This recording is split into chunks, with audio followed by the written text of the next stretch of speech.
قال رسول الله صلى الله عليه وسلم عندما وصل المدينة المنورة قال 4 كلمات. قال: أيها الناس أفشوا السلام وأطعموا الطعام وصلوا الأرحام وصلوا بالليل والناس نيام تدخلوا الجنة بسلام. فالله يدخلنا وإياكم الجنة بسلام يا رب العالمين. تفضل شيخي. الحبيب محمد عليه الصلاة والسلام قال: اجتمعوا على طعامكم يبارك لكم فيه. اجتمعوا. أبو العز اشتكوا للنبي عليه الصلاة والسلام قلة البركة، فقال لهم النبي صلى الله عليه وسلم: لعلكم تفترقون، يعني كل واحد يروح يعمل سندويش وياكل لحاله مثل العصر هذا يا ويله.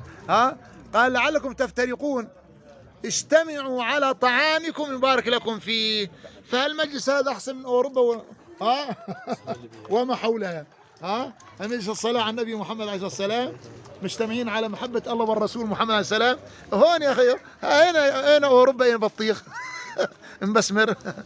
الله يبارك فيكم ان شاء الله ويحميكم ان شاء الله، وميت هنا وعافية ان شاء الله الاحباب، وصحة وعافية ان شاء الله. ليه ما تفضل؟ خلاص انا اكل، انا غذائي حديث الرسول عليه الصلاة والسلام. روحي في صلى الله عليه وسلم. ابشر الاحباب لا يرضون الا اكل معهم، وانا سوف اكل معهم ان شاء الله. هنا الكرم. يقول احد الصالحين، يقول: اذا ملئت كف اللئيم غنى تمايل اعجابا وقال انا، لكن كريم الاصل امثالكم كالغصن اذا اثمر تمايل وانحنى. الله يرضى عليكم ان شاء الله. 100 هنا وعافيه والصحه وعافيه ان شاء الله يا رب.